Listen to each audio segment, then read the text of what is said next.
بسم الله الرحمن الرحيم طاسين تلك آيات القرآن وكتاب مبين هدى وبشرى للمؤمنين الذين يقيمون الصلاة ويؤتون الزكاة وهم بالآخرة هم يوقنون إن الذين لا يؤمنون بالآخرة زينا لهم أعمالهم فهم يعمهون বিসমিল্লাহির রহমানির রহিম।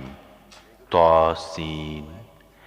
এগুলো কোরআনের ও এক সুস্পষ্ট কিতাবের আয়াত, পথনির্দেশ ও সুসংবাদ এমন মুমিনদের জন্যে যারা নামাজ কায়েম করে ও যাকাত দেয়, এবং তারা এমন লোক যারা আখিরাতে পুরোপুরি বিশ্বাস করে।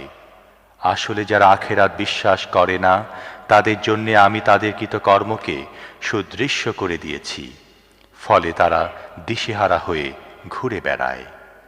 أولئك الذين لهم سوء العذاب وهم في الآخرة هم الأخسرون وإنك لتلقى القرآن من لدن حكيم عليم إذ قال موسى لأهله إني آنست نارا سآتيكم منها بخبر أو آتيكم بشهاب قبس لعلكم تصطلون فلما جاءها نودي أن بورك من في النار ومن حولها وسبحان الله رب العالمين